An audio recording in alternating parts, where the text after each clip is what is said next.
Tati, está com você. Muito bem. Pedro, eu queria agradecer muito o convite, né?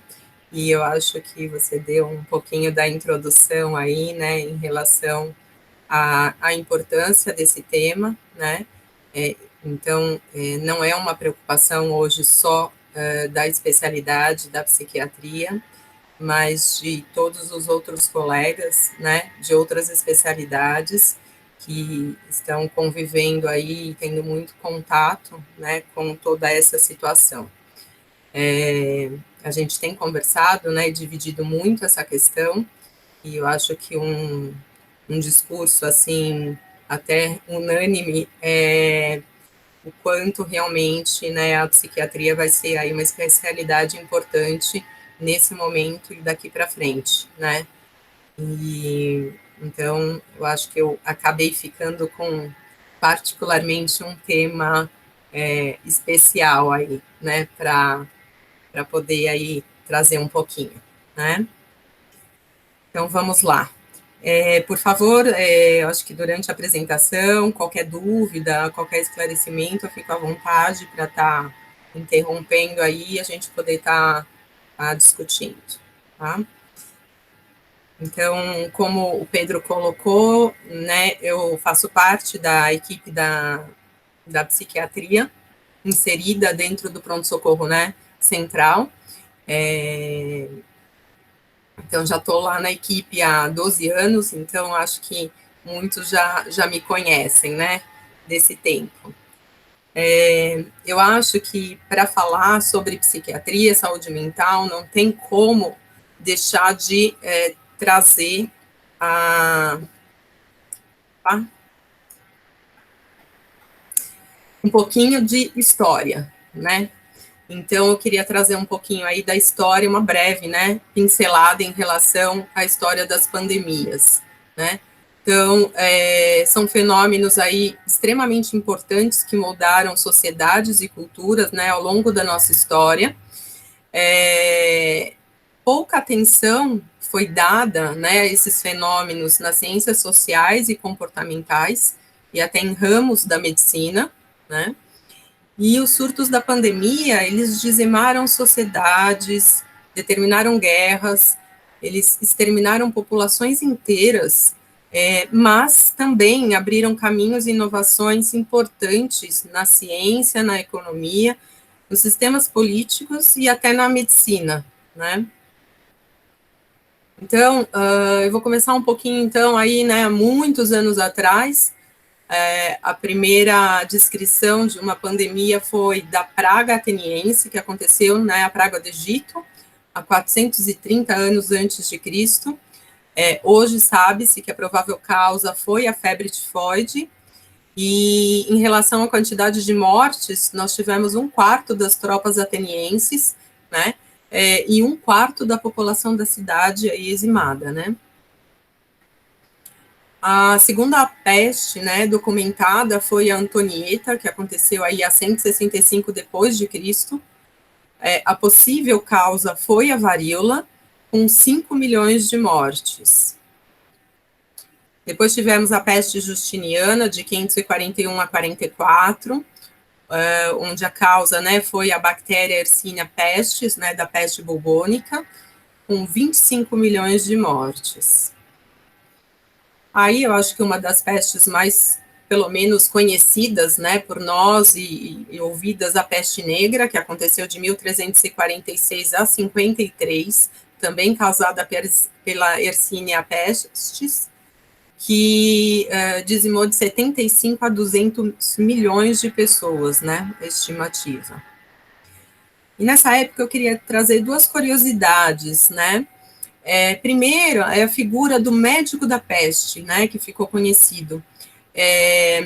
Esses médicos, né, têm uma descrição de que muitos, na verdade, não tinham nem a formação médica, né, eles utilizavam essa roupa, né, era um sobretudo, eles tinham essa máscara que chama bastante atenção, porque eles acreditavam, tinha, né, a ideia na época de que se proteger de um ar fétido, que era a provável causa, né, das infecções, protegeria aí o médico.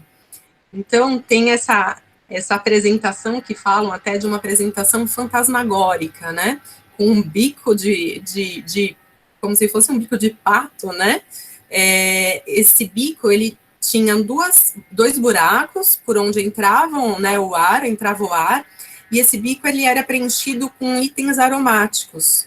Então, a ideia é de que quando você inspirasse, você teria o ar fétido, né, presente, misturado com esses ares aromáticos, e isso traria uma proteção, né. Nessa época também foi onde surgiu a ideia de quarentena, né? Esse termo vem do italiano, né? 40 giorni, que seria os 40 dias. Começou, então, aí no século XIV, né? Onde as autoridades portuárias, né, na Itália, elas começaram a exigir que as embarcações que vinham de países que tinham surto da peste negra, elas permanecessem ancoradas por pelo menos 40 dias para depois desembarcar, né? Bom, a outra pandemia extremamente conhecida por nós, né, é a gripe espanhola, de 1918 a 1920, que coincide aí com o final da Primeira Guerra Mundial, né? A causa foi o vírus influenza do subtipo H1N1, e tem-se em torno de 50 a 100 milhões de mortes. Uma curiosidade, né, em relação à gripe espanhola, que, assim, particularmente eu não sabia, eu acho que a gente estudando um pouco mais em relação a essas pandemias, né, é que, na verdade, a gripe espanhola, ela não iniciou na Espanha, né, ela iniciou nos Estados Unidos, né, mas, na época, o presidente, né, Woodrow Wilson, ele decidiu omitir os dados, né, para a população, para tentar evitar uma situação de pânico na população. Então, o primeiro país, né, a relatar os primeiros casos foi a Espanha, e aí por isso acabou tomando esse nome gripe espanhola, né. Então, essa é uma figura, né, até uma foto, né, numa base do Kansas, né, aí com vários pacientes, né, e chama atenção, muitos até com máscara, né. Bom, depois nós tivemos a gripe asiática, de 56 a 58, né, também causado pelo vírus influenza, no subtipo H2N2, com 2 milhões de mortes. A gripe A, ou também gripe de Hong Kong, com 1968. O vírus também influenza foi o causador de um outro subtipo, H3N2, com 1 milhão de mortes. Temos aí o HIV, a AIDS, né, que é considerado aí, né, uma pandemia. O auge de início, né, foi em 1980, a causa, né, o vírus da imunodeficiência humana, e sendo que aí a gente tem em torno, né, de 36 milhões de mortes. A gripe suína, de 2009 a 2010, também causada pelo vírus influenza H1N1, com 500 mil mortes. E é interessante a gente pensar que a gripe suína, ela tem relatos de estudos sobre aspectos da saúde mental do surto. Então, é onde a gente começa a ter um pouco mais de estudos relacionados à questão da saúde mental, né? E a Covid-19, né, a causa, né, o coronavírus SARS-CoV-2, esses dados são dados atualizados hoje, né, pelo site do Johns Hopkins. A gente tem hoje, então, 5.449.135 casos, né, e um total aí de mortes, né, de 345.721. Então, hoje, o Brasil se encontra aí, né, no 6º lugar em relação ao total de mortes e no 2º lugar em relação ao total de casos, né. Bom, voltando então, acho que é o tema principal, né, que é a saúde mental e Covid. a meu ver, eu acho que não dá para deixar de falar em saúde mental e Covid sem citar o livro, né, de Uremovic, que é um psiquiatra, que ele traz aí, então, a psiquiatria na pandemia, né, uma resposta de saúde mental no surto da infecção. Esse livro, ele foi publicado em 2019, é um livro bastante recente, né, e onde ele traz aí capítulos e temas extremamente importantes. É um livro que é possível até se conseguir pela própria internet, em PDF. Eu acho que vale a pena, assim, como uma história, né, um olhar realmente de preocupações em relação a esse impacto, né, na saúde mental.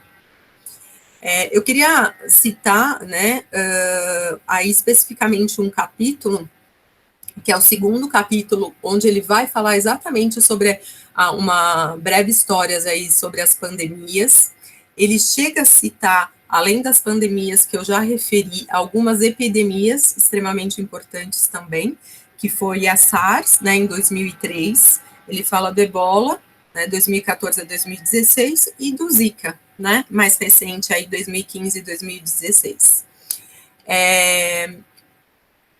E é interessante que ele coloca como uma última possibilidade de doença, ele considera como uma doença X, né? Na verdade, ele coloca essa doença como uma doença, na verdade, que ainda não é real, né? Que ainda não existiria.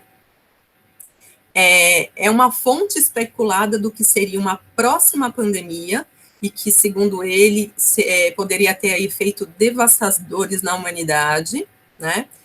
E, em cima disso, a Organização Mundial de Saúde, pensando, né, em possíveis futuros surtos, ela começou a investir, né, recursos para tentar identificar, estudar e combater esses possíveis futuros surtos, né?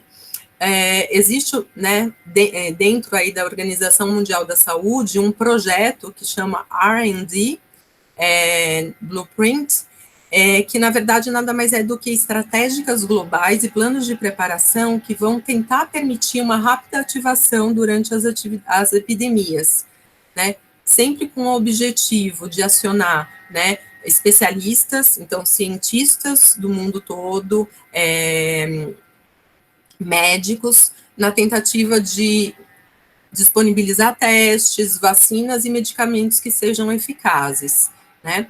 Então, esse projeto, ele funciona com uma base em uma lista de doenças que são consideradas prioritárias. Essa lista, ela é atualizada, né, e ela, então, existe aí desde 2018. E o que é interessante, né, é que no grupo consultivo não existe um especialista em saúde mental. Então, a gente vê, na verdade, toda uma preocupação, claro, né, em relação à identificação desses possíveis futuros surtos e da identificação em relação a possíveis tratamentos, métodos de testes, mas ainda não existe, né, um olhar em relação a uma equipe de saúde mental com uma preocupação aí de lidar com tudo isso, né, em conjunto. Bom, as pandemias, elas vão ocorrer em intervalos regulares ao longo da nossa história, pelo que a gente viu, né? Então, se a gente for pensar, a gripe espanhola aí, né, de 1918, ela tem aí um século, né? E ela aconteceu antes do advento da psiquiatria moderna, né? Então, antes da psiquiatria se tornar uma especialidade clínica. Então, a psiquiatria contemporânea, ela teve pouca oportunidade de estudar esses fenômenos na história. E as abordagens de saúde mental e de assistência psiquiátrica nesses surtos, eles permanecem pouco compreendidos, né? Bom, tentando falar um pouquinho aí, né, de alguns artigos que tratam aí o assunto, né? Então, esse artigo que é um artigo europeu, né, ele traz a importância da pandemia e do Covid-19, afetando a nossa saúde física, mental e nosso bem-estar. no mundo todo, né, os psiquiatras, eles estão precisando moldar a sua prática, né? Então, não só deixar de atender, né, os pacientes que já são, né, os pacientes de transtornos mentais, mas também os pacientes que estão apresentando problemas de saúde decorrentes da pandemia e que não são doentes mentais, né? Então, do ponto de vista psicopatológico, a pandemia atual é uma forma nova de um estressor e de trauma para os profissionais da saúde mental. Então, quando a gente compara, né, com outros tipos de estressores, como, por exemplo, os desastres naturais, né, que são traumas, né, que na verdade acontecem geralmente localizados, né, essas emergências elas são localizadas. Então, quando a gente pensa num tsunami, num terremoto, né, elas são limitadas a certas áreas e a um determinado momento, né? Então, diferente um pouco do que a gente vê nas pandemias, né? E as pessoas, elas podem escapar daquela situação, se elas quiserem, e claro, se elas tiverem a possibilidade de fazer, né? E também comparada com as guerras e os conflitos internacionais, onde, na verdade, esse tipo de conflitos, você tem um inimigo reconhecido, né? Na pandemia, né, causada pelos vírus, a gente não consegue identificar, né, quem seria aí um possível transmissor, e às vezes até pessoas queridas que vivem com a gente podem ser um possível transmissor. Então, eles trazem a preocupação principalmente com 4 grupos em relação às consequências psicossociais e de saúde mental, né, dessa pandemia de Covid-19. Quem seriam os grupos mais afetados, né? Então, seriam as pessoas direta ou indiretamente em contato com o vírus, né? Os indivíduos vulneráveis a estressores psicossociais, e aí a gente pode incluir os pacientes com transtorno mental, os pacientes, né, idosos, pacientes que acabam, crianças, pacientes com comorbidades, outras clínicas de base que têm mais dificuldades de acessos ao, né, a atendimento, os profissionais da saúde, e as pessoas, e eu achei isso interessante, né, que eles trazem, que as pessoas que seguem notícias através de vários canais acabam sendo um grupo de risco, né. Então, tanto a pandemia quanto as medidas de contenção, no caso, né, a quarentena e o isolamento, elas podem ter um impacto negativo na saúde mental, né. Então, lembrando que a solidão e a redução dos contatos sociais, das interações, elas são uns fatores de risco importantes e significativos nos transtornos mentais. Então, pensando em tudo isso, né, quais são as orientações que devem ser fornecidas à população na tentativa de minimizar os problemas de saúde mental? Então, o que a gente tem ouvido bastante, né? Limitar as fontes de estresse. Então, de que forma? A gente deveria sempre limitar o tempo que a gente destina a essas atividades, né? Selecionar quais são as fontes que a gente deve, né, obter essas informações, né? Geralmente fontes oficiais. Uma segunda orientação, e eu coloco até entre parênteses, é o que ele fala de interromper o isolamento. Na verdade, nada mais é do que você manter a solidão, né? Você tentar manter contatos com amigos, com familiares, né? Por meios de comunicação, né? Online. E em caso de pessoas com uma rede social fraca, tentar procurar linhas, né, de comunicação online com profissionais. Tentar manter o ritmo usual, e aí eu acho que a gente entra numa questão e numa condição que, com certeza, tem impacto muito grande para a gente, né, que é tentar manter um ritmo de sono-vigília, né, padrões de dieta, que eu acho que é algo que muita gente tem trazido uma grande dificuldade em relação a isso, né? Atividades intelectuais, físicas e sociais, de preferência virtuais, né, e que hoje em dia a gente tem visto também uma grande possibilidade em relação a isso, né. E algo que ele comenta é da preocupação em relação a pacientes que já têm uma propensão ou já têm quadros de adição, né, por uso de substâncias, o quanto esse momento é um momento de muito impacto, né, e essas tentativas de manter a rotina, né, são importantes. Focar no benefício do isolamento, então a gente entender o porquê existe o isolamento social, né, então ter consciência em relação a ele, aos benefícios dele, né, e o quanto, na verdade, ele traz de um impacto para uma proteção não só nossa, como da sociedade, e pedir ajuda profissional, percebendo que existe aí alguma preocupação de um aparecimento de um sintoma, né, ou algo assim. Então, pensando até nessas orientações, a Organização Mundial de Saúde, né, em março, no mesmo mês que ela considera, né, a Covid-19 uma pandemia, ela também lança, através do seu Departamento de Saúde Mental e de Uso de Substâncias, algumas mensagens para as populações, tá? Então, mensagens até específicas. Então, um pouco em cima do que eu citei agora anteriormente. Então, o que é importante para a população em geral, né?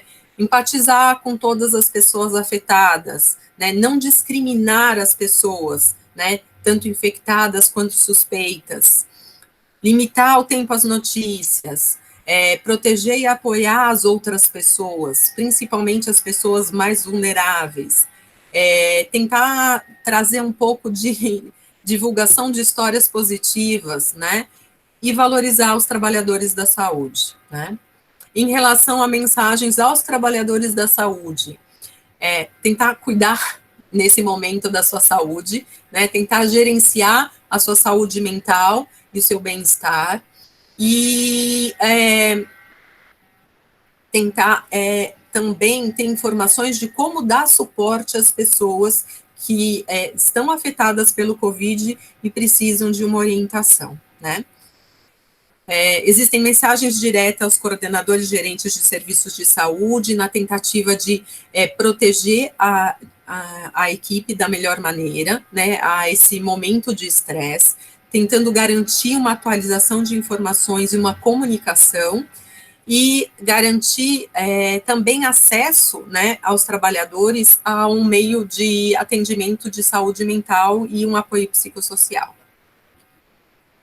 Aos cuidadores de crianças, né, lembrar da importância, né, de encontrar um modo para essas crianças se expressarem de uma maneira positiva em relação a esses sentimentos que existem, muitas vezes medos, inseguranças, né, tristezas, tentar manter as crianças próximas aos seus familiares, né, então, algo que a gente tem, eu acho que quem tem crianças tem tido essa grande dificuldade, né, então, como manter os nossos filhos com a gente que está na linha de frente, né, e atendendo com a grande preocupação com eles, né, mas também sabendo da importância, porque não sabemos por quanto tempo isso vai durar, né, de repente deixá-los com outras pessoas, então essa distância, né, por muito tempo, que impacto isso vai gerar, e a importância de manter uma rotina. E aí ele traz algumas mensagens para também algumas populações mais vulneráveis, né, então tentando manter um suporte emocional e prático para os idosos, diminuindo a chance deles saírem de casa, né, tentar trazer algumas informações mais claras e básicas para eles em relação à importância de diminuir os riscos de infecção, né, pensando principalmente nos idosos com comprometimento cognitivo, né, o quanto isso acaba sendo mais difícil. Lembrar das pessoas que já têm uma comorbidade pré-existente, a importância dele manter o uso dos medicamentos, né, de uso regular, então como ele fazer isso, manter as rotinas e os horários regulares e pensar nas atividades físicas possíveis que podem ser feitas em casa, né. um outro artigo interessante do New England, ele traz aí quais seriam os principais estressores para que, né, tenham impacto no sofrimento emocional e no aumento de risco de doenças psiquiátricas, né? Então, quais seriam eles, né? Os prognósticos incertos, a grave escassez de recursos para os testes e tratamentos para proteger a família e os profissionais da saúde nesse momento contra a Covid, a imposição de medidas de saúde pública das autoridades, que muitas vezes acabam violando, né, a liberdade do ir e vir das pessoas, as perdas financeiras e as mensagens conflitantes das autoridades, que muito sabemos, né, o quanto isso acaba impactando. Então, ele traz, né, eu acho que uma questão interessante, onde pesquisas em saúde mental e desastres, eles estabeleceram que o sofrimento emocional, ele é onipresente nas populações afetadas, né? Os profissionais da saúde são os mais vulneráveis, e os fatores que estão relacionados a essa vulnerabilidade seria o maior risco de exposição ao vírus, a preocupação de infectar os entes queridos, a escassez, né, dos equipamentos de proteção individual, a maior jornada de trabalho imposta nesse momento e os envolvimentos em decisões emocionais e éticas difíceis, né? Então, a importância, né, de a gente concentrar dentro dos grupos de risco, pensar numa prevenção, né, numa triagem para problemas de saúde mental, na psicoeducação e no apoio social, principalmente, então, nessas populações, né, de maior risco. Então, aí eu trago um artigo, né, ele foi publicado agora em abril, né, de 2020, na Asian Journal of Psychiatry. Ele fala um pouquinho, então, sobre o Covid-19 e a saúde mental. É uma revisão de literatura. E eu trouxe esse, né, vou citar um outro artigo para mostrar o quanto realmente, né, é escasso a quantidade de artigos que acabam tratando sobre esses assuntos, né. É uma revisão narrativa da literatura, não é uma revisão sistemática formal, nenhuma meta-análise, porque, na verdade, a natureza das publicações acabaram não permitindo, tá? Então, o banco de dados utilizado foi o PubMed, se chegaram a 47 citações, só que 19 dessas 47 foram excluídas, porque 3 eram em idiomas único e exclusivamente chinês, tá? E 16 elas traziam aspectos sobre o surto que não tinham a ver com a proposta, né, aí do tema. Então, sobraram 28 artigos, tá? 4 desses artigos eram pesquisas originais, e desses 28 artigos, 18 artigos eram de centros chineses, tá? E vale ressaltar que um artigo era brasileiro, tá? Então, eles identificaram, né, nesses artigos, e tentaram utilizar 5 temas para organizar a revisão, tá? Os estudos observacionais que vão falar sobre problemas de saúde mental relacionados ao Covid-19, as literaturas que vão abordar o impacto da saúde mental na população em geral, as literaturas que abordam o impacto da saúde mental nos profissionais da saúde, a literatura que vai também relacionar o impacto dos riscos de saúde mental nas populações vulneráveis, e intervenções e estratégias terapêuticas. Então, pensando um pouquinho na questão dos problemas de saúde mental relacionados ao Covid. Então, aqui nós temos 4 artigos chineses, né? Então, o que a gente observa? Um único artigo, ele trouxe, né, esse primeiro, a estimativa da frequência dos sintomas, tá? Sendo que a ansiedade moderada severa, né, os sintomas ansiosos, foram os mais frequentes, tá? 2 artigos né, identificaram que a ansiedade, ela ela tinha uma correlação negativa com a qualidade de sono. Então, um impacto bastante ruim em relação ao sono. E um dos artigos, né, que é o artigo de base populacional, que é esse primeiro artigo, ele vai levantar algumas informações. Então, por exemplo, ele cita que o sexo feminino, ser estudante, ter sintomas sugestivos né, do quadro e problemas de saúde estavam associados a uma maior taxa de ansiedade e depressão. E fala que a disponibilidade de informações precisas e uso de medidas preventivas específicas tinham uma relação menor ao aparecimento desses sintomas. Em relação ao impacto da saúde mental na população em geral, né? Nós tivemos 8 publicações, tá? 2 artigos, eles traziam o impacto, né, da pandemia em países específicos, aí no caso Irã e Japão. Um artigo chinês, ele destacou os serviços que estavam sendo prestados e ele forneceu algumas listas de estratégicas para diminuir o estresse durante o surto. Muitos já até citados, né? Então, sempre avaliar as informações, aprimorar o apoio social, reduzir o estigma da doença, manter, então, uma vida normal aí dentro do possível, né? E utilização dos recursos aí online de atendimento psicossociais. Um artigo de revisão trouxe que a ansiedade foi a principal resposta emocional durante o surto, destacando a importância, né, do treinamento dos profissionais da saúde para a identificação desses sintomas. Né? E 2 artigos do Canadá, eles falam sobre o impacto da saúde mental do ponto de vista na ansiedade da saúde. E eu acho que é algo interessante que ele fala, em que, assim, a ansiedade na saúde, na verdade, ela tem um fator protetor, né? Então, a gente se preocupar com sintomas que a gente sente, né, nos mobiliza a procurar uma ajuda.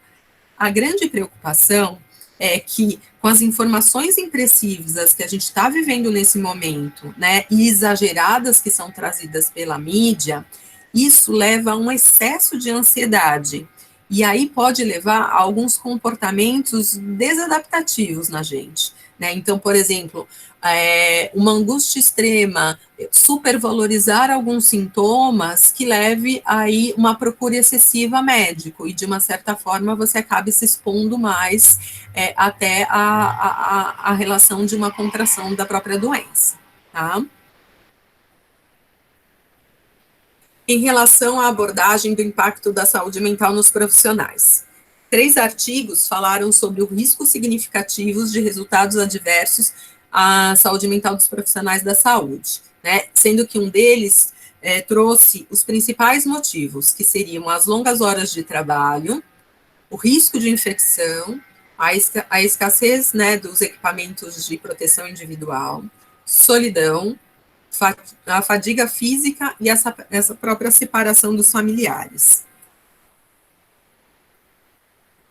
Com relação ao risco de saúde mental nas populações vulneráveis, 7 publicações vão identificar essas populações, né, como sendo as mais vulneráveis. Seriam os idosos, né, os sem teto, que eles colocam, os pacientes, né, de exclusão, trabalhadores migrantes, os doentes mentais, as mulheres grávidas, pensando no próprio fato, né, das preocupações em relação a tantas incertezas do que pode ser a transmissão para o feto, né, e fora a preocupação da necessidade de um atendimento, da preocupação em relação a um parto nesse momento, e os estudantes chineses no exterior, pela própria descriminalização em que eles acabam sofrendo.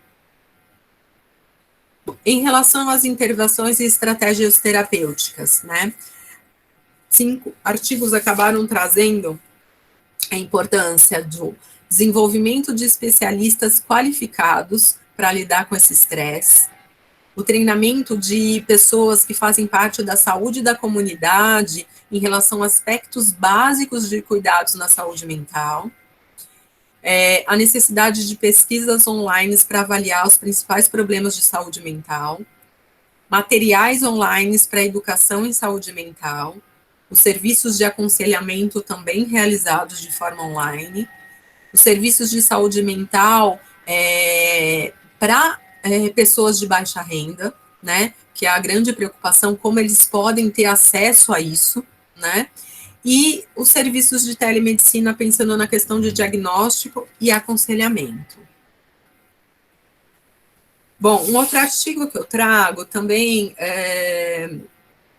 publicado agora em abril, né, de 2020, na Asian Journal of Psychiatry, ele traz os problemas de saúde mental enfrentados pelos profissionais da saúde nesse momento de pandemia. É uma revisão, né?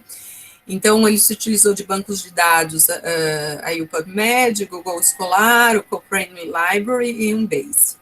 Então, eles pegaram os artigos, né, publicados de janeiro de 2020 até abril, foram levantados 23 artigos, mas somente 6 artigos foram mantidos, né, tinham realmente a ver com o tema proposto, sendo que um era indiano e 5 chineses. Então, eles levantaram as variáveis sociodemográficas que estavam relacionadas ao aumento da notificação de sintomas de saúde mental. Então, a ansiedade, a depressão, insônia e o estresse. Então, quais seriam essas variáveis? O sexo, a profissão, a idade, o local de trabalho, o departamento de trabalho e variáveis psicológicas que seriam a baixo apoio social e autoeficácia. Tá? Bom, em cima disso, eles trazem, então, a tabela é um pouquinho grande, não coube um único slide, né, mas então, se a gente for ver, os estudos aqui, os 3 são chineses, de centros chineses, então, ó, Wuhan, Hubei, né, Wuhan, e que mais? Temos mais aqui os 2, também um centro chinês e um último aí indiano, né? Então, quais seriam essas variáveis sociodemográficas? Bom, a idade média da equipe médica, né, seria de 26 a 40 anos, o predomínio é do sexo feminino nos 4 estudos, em 4 estudos, né? A mulher com um título profissional intermediário, ela tinha maiores sintomas de ansiedade, depressão e angústia. Um dos estudos, ele traz uma variante da faixa etária em relação às preocupações. Então, indivíduos mais jovens, eles teriam uma preocupação maior em infectar suas famílias. Indivíduos com mais idades, né, acima de 50 anos, uma maior preocupação com a morte, né, do paciente, né? E, independente da idade, a preocupação era grande em relação à segurança dos colegas e à falta de tratamento, né, em relação para a doença do Covid. Um outro estudo fala que os profissionais de saúde da linha de frente, né, os que aí trabalhavam em Wuhan, relataram ansiedade mais grave, sintomas depressivos e insônia. Nesse mesmo estudo, identificou que enfermeiros, em comparação a médicos, apresentavam mais ansiedade e depressão. Em relação às variáveis psicológicas, né, um dos estudos trouxe o apoio social dado à equipe médica como uma possível redução dos níveis de sintomas, né. Um outro estudo também chinês trouxe que fatores desencadeadores de estresse na equipe médica seriam a preocupação com a segurança social, com a família e com a mortalidade dos pacientes. E um último estudo, né, que foram avaliados 34 hospitais da China, identificou que 3/4, né, dos 1.257 trabalhadores que participaram do estudo estavam em perigo. Metade com sintomas de depressão, 1/3 com insônia e 2/5 com sintomas ansiosos. Eu trouxe um pouquinho essa atualização no UpToDate, que eu achei interessante, porque ele vai falar sobre os transtornos e sintomas psiquiátricos no Covid-19. trazendo alguns aspectos específicos, tá? Em relação à epidemiologia, as características clínicas, o curso da doença e o manejo. Então, em relação à epidemiologia, né, um dos estudos vai falar sobre a prevalência dos sintomas em relação à classe médica, especificamente, né? Então, a ansiedade, ela estaria presente em 12%, a depressão em 15%, insônia em 8%, e a angústia traumática em 35%, né? Na verdade, acho que muito do que ele fala de angústia traumática acaba tendo uma relação muito grande com os sintomas de humor, né, principalmente a ansiedade. Por isso que muitos falam do impacto maior em relação a sintomas ansiosos, né. Em relação aos pacientes com Covid-19, poucos estudos vão avaliar, né, os sintomas nesses pacientes, né. Pensando nos pacientes com doenças psiquiátricas pré-existentes, eles acabam sendo mais afetados psicologicamente pelo Covid-19 e pelo próprio isolamento social, né, como a gente disse até anteriormente, né, pensando pacientes deprimidos, né, que acabam se isolando mais, pacientes com comorbidades psiquiátricas mais graves, que acabam tendo aí uma preocupação em relação ao acesso ao atendimento, né? E na população geral, dois estudos interessantes, um dele transversal, eles vão avaliar estudantes chineses da segunda a sexta série que ficaram em quarentena por pelo menos 34 dias. E desses pacientes, né, desses estudantes, foi verificado que 20% dos sintomas de ansiedade e depressão estavam presentes.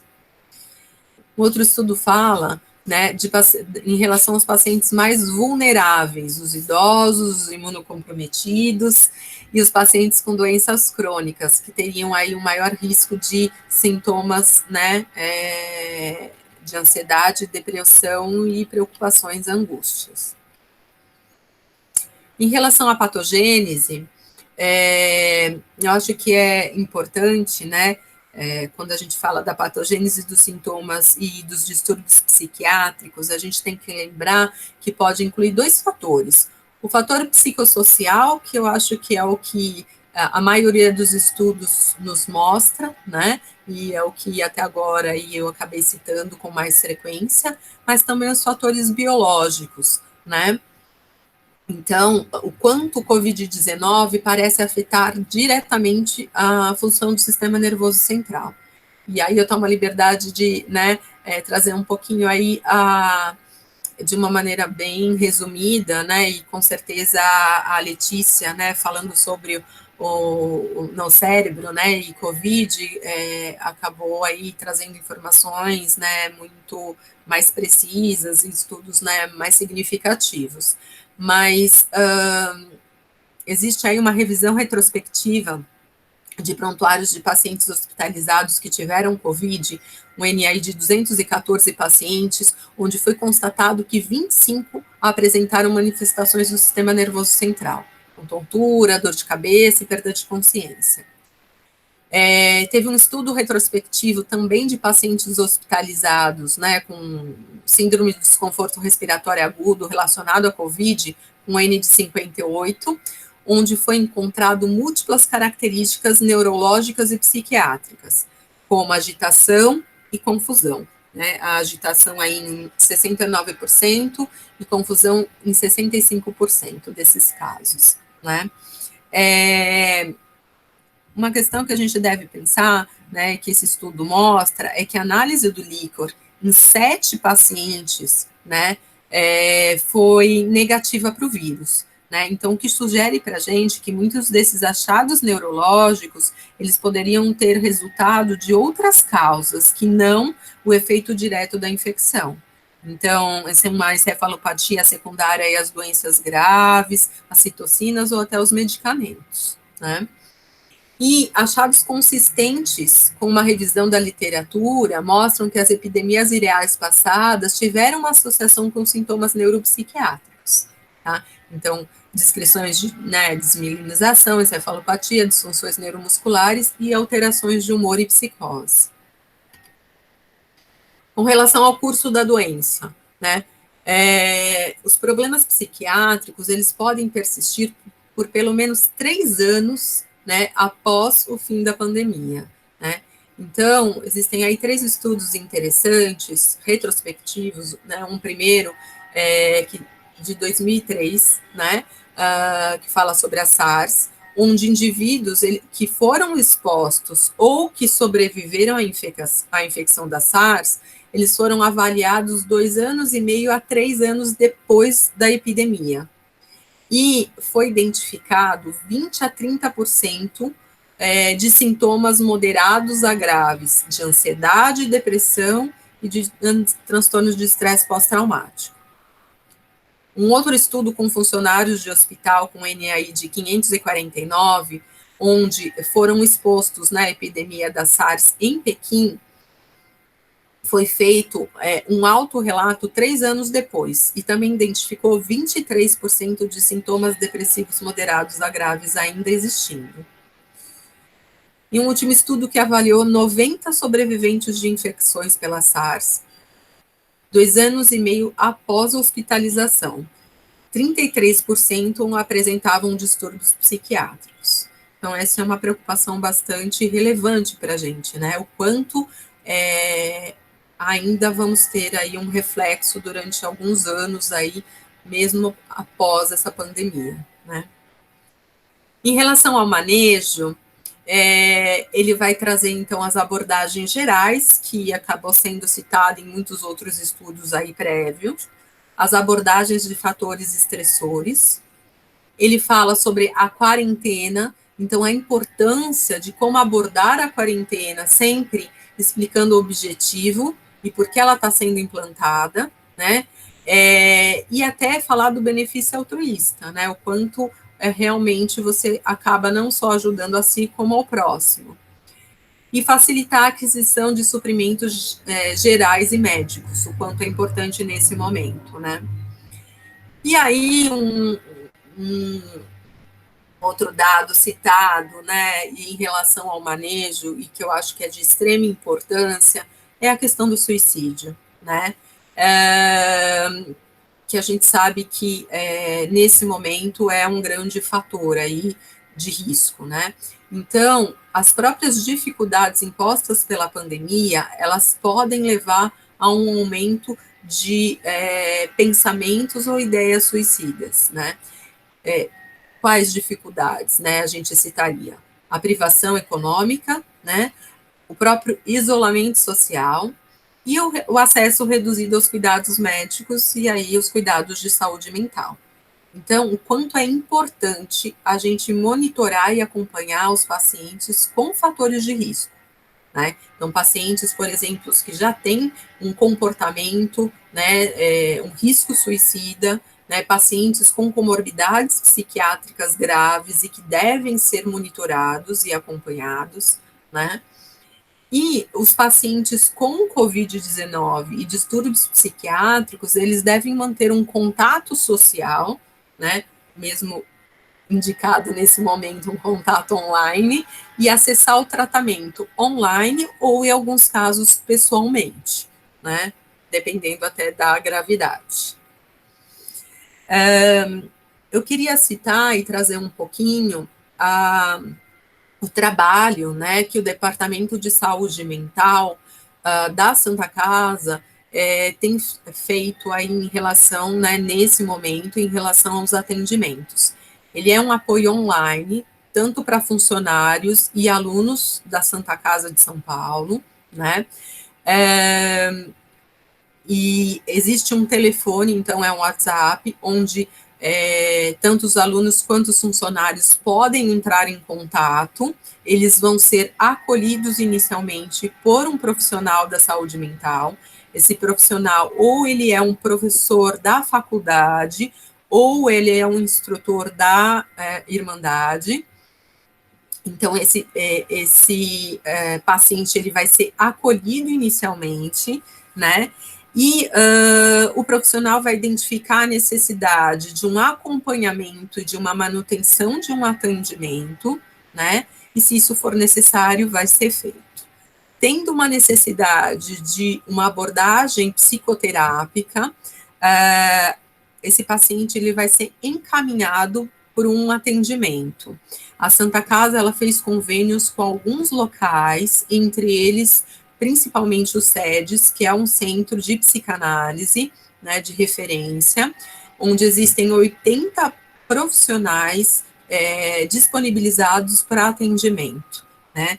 Mas existem outros profissionais de outras formações também contribuindo com esses atendimentos, né? Então, a pós-graduação, então, os profissionais de terapia cognitivo-comportamental e mesmo os psicólogos, né, em psicossomática.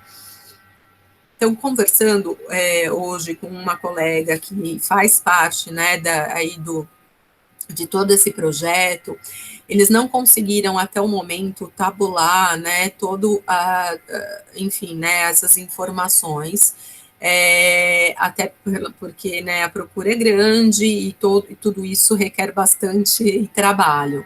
Mas, até o momento, houve uma procura de 60 pacientes, né, para o serviço. A gente sabe que não é um único serviço que os profissionais acabam procurando, porque também a gente tem o SESMIT, né, existe um atendimento psiquiátrico que é feito lá, então também muitos acabam optando em procurar esse tipo, né, o próprio SESMIT. Né, mas hoje a quantidade de pacientes que procuraram o serviço ela é de 60 pacientes. Tá? Bom, eu acho que não tem como, né, a gente,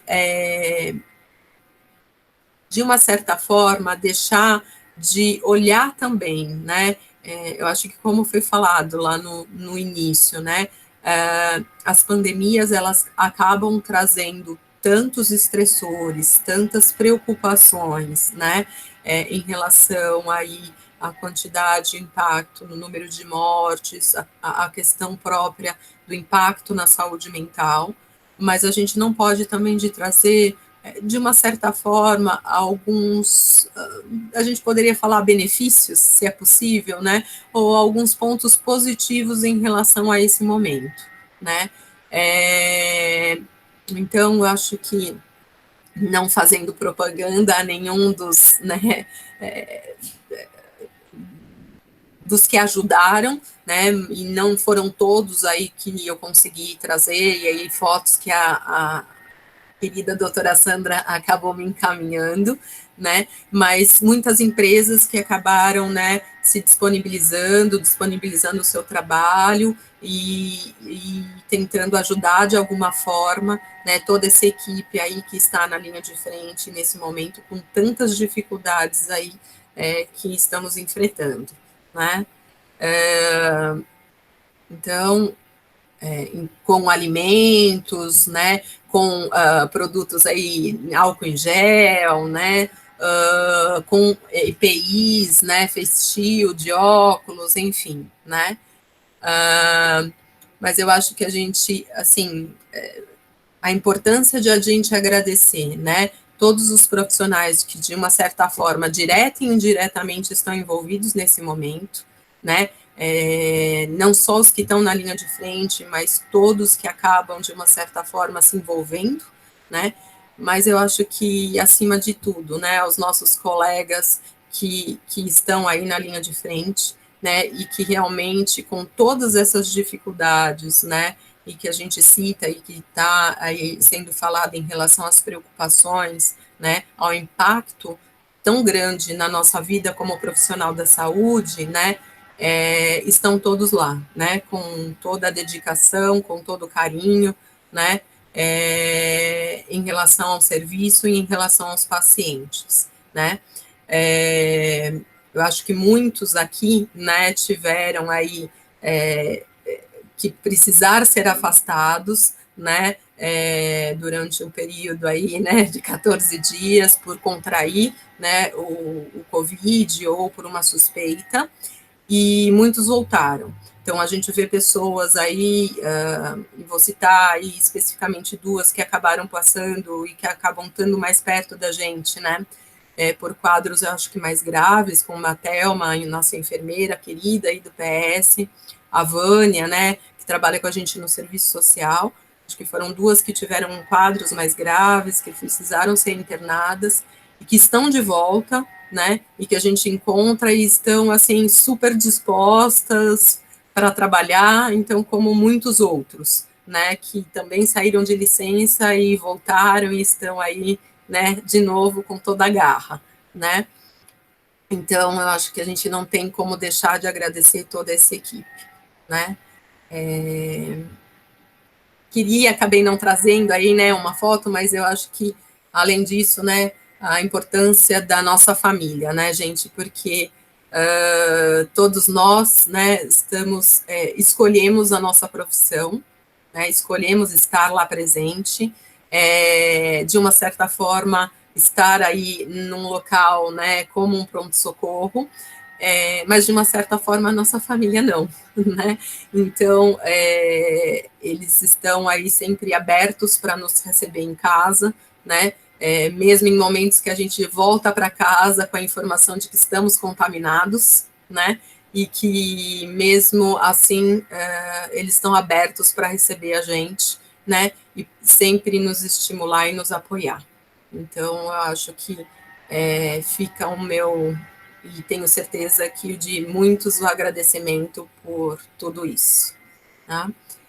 Eu acho que era um pouquinho isso que eu queria trazer, e fico aberta aí a discussões, a perguntas, a questionamentos.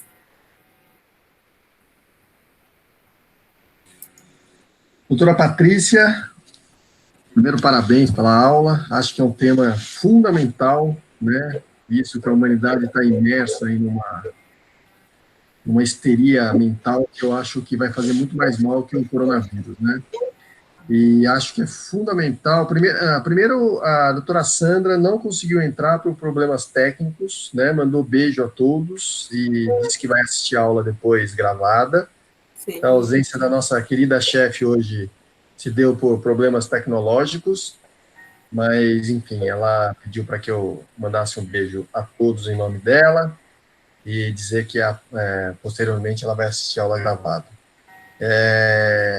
Bom, primeiro parabenizá-la pela aula e dizer que a minha pergunta ia ser para que você desse dicas, né, a respeito de como as pessoas poderiam, né, sair melhor dessa pandemia, o que elas poderiam fazer, e você mostrou isso claramente na aula. Então, eu acho que nós, como médicos, temos que parar de disseminar o terror, que o mundo está acabando, o que tem de médicos que insistem em ficar fazendo filme de tomografia e colocando no Instagram. Eu acho que esse terrorismo já está sendo feito pelas mídias e tudo mais. Eu acho que a gente tem que propagar coisas boas, e acho que aqueles slides em que você coloca as dicas de como diminuir a tensão, o estresse, né, limitar o tempo olhando as mídias que trazem as mesmas mortes em todos os canais, as atividades que podem ser feitas, os contatos online, estimular a rede social, mesmo que de forma online. Eu acho que isso é fundamental. Eu acho que todo mundo que está presente aqui nessa reunião tem que pegar aqueles slides com aquelas dicas suas e disseminar isso para a família, para os amigos, porque eu acho que é fundamental. E outro dia eu estava vendo uma entrevista do Pondé na Globo News, e ele falava exatamente isso. Ele falava que quando a gente transforma o nosso vizinho, o nosso colega, o rapaz do outro lado da calçada num mero transmissor de vírus, a gente joga toda a humanidade, né, as relações humanas, a humanidade num saco de lixo, e uma vez que isso ocorre, a gente começa a ver aberrações de profissionais de saúde sendo agredidos, aquele vizinho que olha feio para você quando entra no elevador, porque sabe que você trabalha em um hospital. Então a gente vai criando essas aberrações, e baseado nos números que você mostrou, se nós temos hoje 345 mil mortes, né, pelo coronavírus, a gente tem que lamentar, são tristes, mas nós temos mais de 5 milhões e 500 mil infectados no mundo, e a gente sabe que esse número é provavelmente 10 vezes maior. As projeções mais conservadoras dizem que para cada um infectado tem pelo menos 10, né? Então a gente está pensando em 50 milhões de pessoas infectadas por esse vírus e 345 mil mortes, mostrando que 99,4,5% das pessoas que adquirem o vírus estão curadas. Então, assim, eu acho muito engraçado, porque a mídia que faz matéria sobre, até de ventilador mecânico, tem eles mostrando como é que monta, desmonta, é uma paranoia, né? Mostrando a comemoração de cada um de cada pessoa que sobrevive ao coronavírus, como se sobreviver fosse a exceção dos casos e não a regra. Quer dizer, uma doença onde 99% das pessoas que pegam vão sobreviver, essa é a regra, não é a exceção. Então, eu queria te parabenizar pela aula e dizer que acho que nós, como profissionais da saúde, temos a obrigação de tentar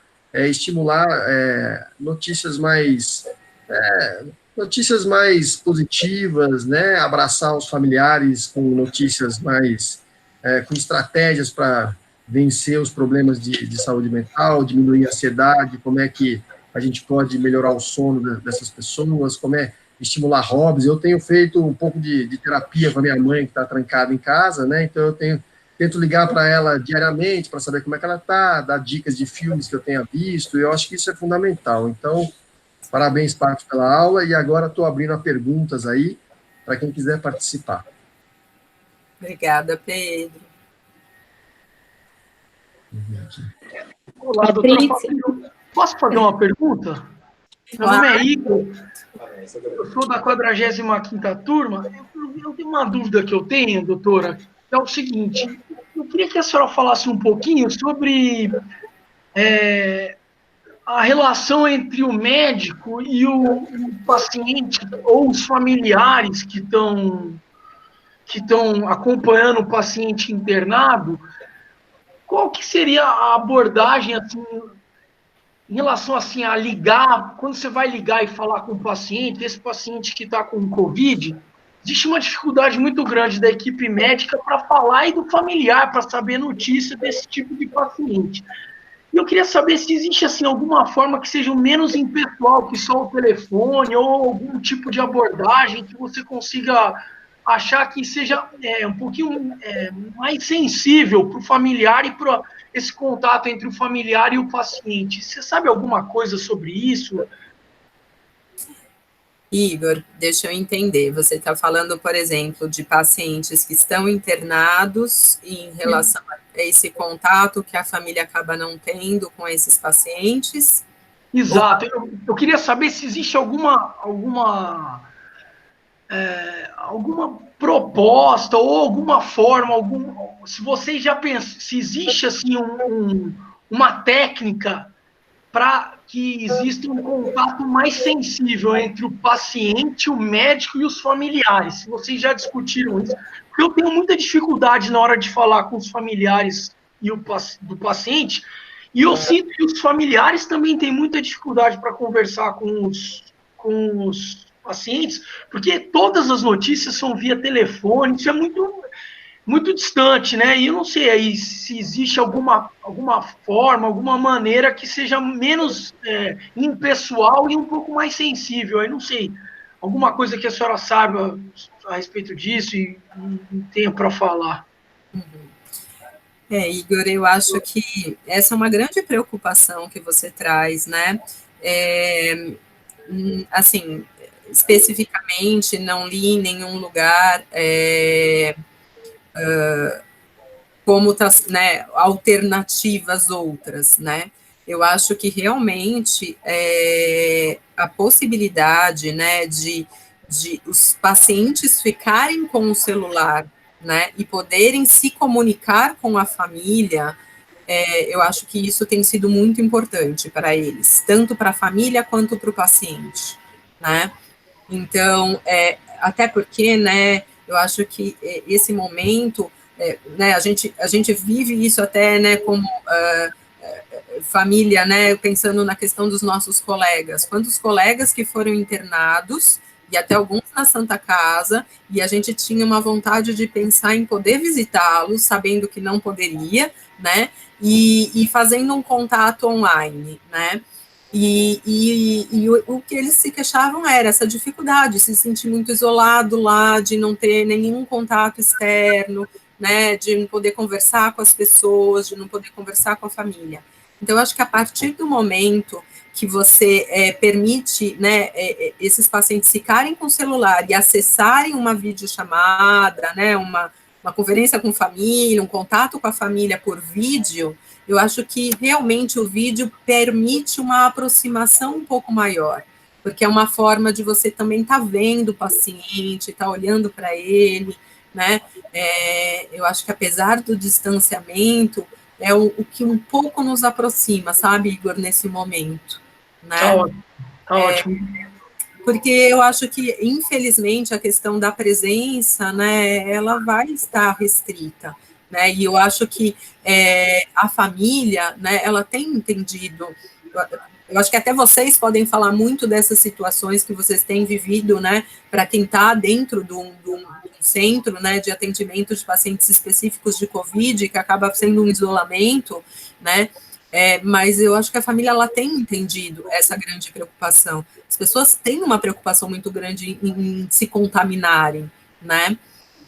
Mas eu acho que é uma possibilidade, Igor, realmente é a videochamada, né, o contato.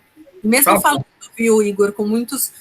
eu conversei esses dias recentes com a Vânia, né, nossa assistente social, e ela falou que uma coisa que ajudou muito ela foi o celular. Ela poder entrar em contato com a família, ela poder ver a família, ela poder ver colegas, sabe? Isso foi muito bom para ela. Eu acho que é esse o caminho. Tá ótimo. Obrigado, doutora. Patrícia, boa noite. Aqui é a Lígia da Nefrologia, tudo bem? Tudo. Primeiro, eu queria parabenizar pela aula também. Achei que você abordou muito bem, assim, desde a parte histórica, foi bem interessante. E, na verdade, assim, acho que a gente acaba também recebendo na neurologia muitos pacientes que estão com queixa de sono, com essa queixa de ansiedade. E existe uma dificuldade, assim, em distinguir o que seria uma coisa da situação, então, uma certa resposta fisiológica, acho que do ser humano. Eu mesmo passei por isso no começo da epidemia, de estar lendo muita notícia, de ficar mais insone, enfim, uma certa ansiedade, mas acho que existe essa dificuldade em tentar distinguir os pacientes que são pacientes que estão mais graves, evoluindo para uma ansiedade que necessitaria de medicações, por exemplo, e de algo que seria mais fisiológico. Então, acho que os residentes na própria porta devem estar atendendo alguns casos que vêm por ansiedade, apesar de um pouco de medo dos pacientes em estarem procurando o sistema de saúde, mas acho que um paciente que está vivenciando isso de uma forma nova pode estar chegando.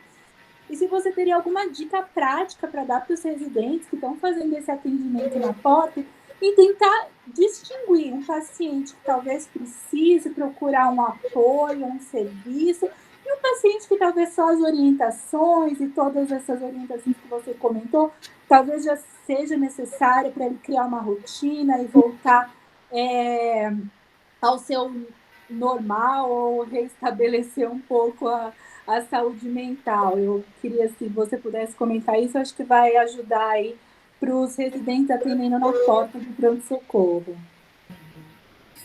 Eu acho que, com certeza, Ana Lígia, é extremamente difícil, né, em alguns momentos, a gente conseguir entender qual que é esse limite, né, em relação a esses sintomas, nesse momento, né.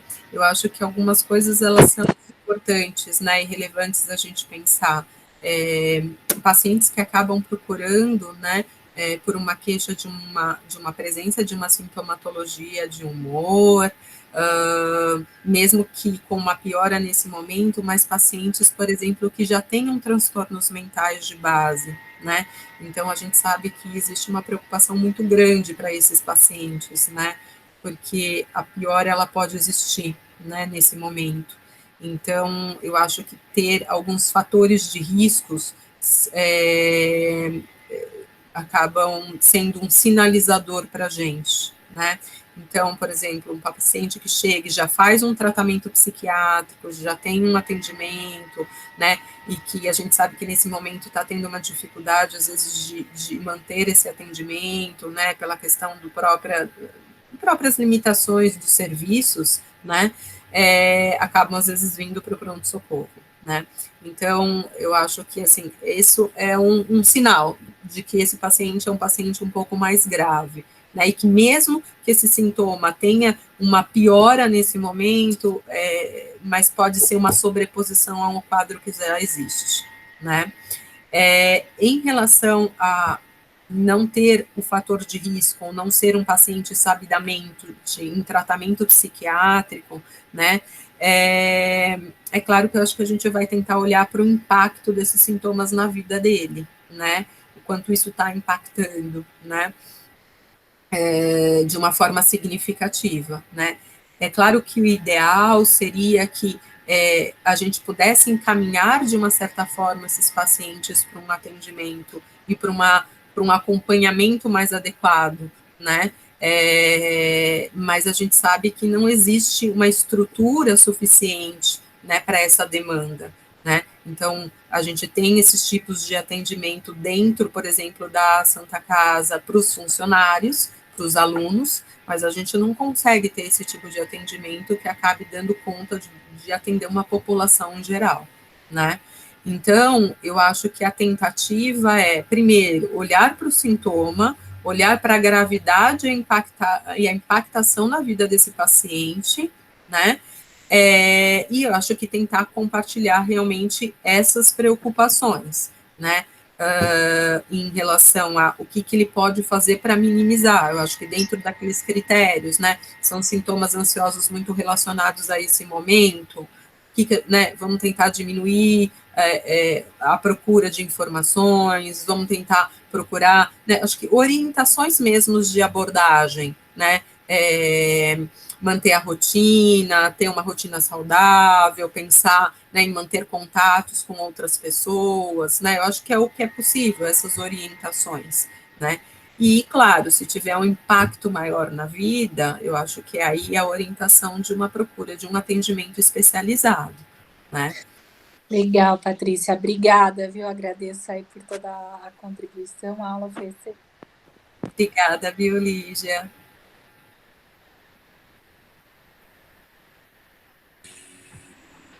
Quem mais, pessoal, gostaria de perguntar?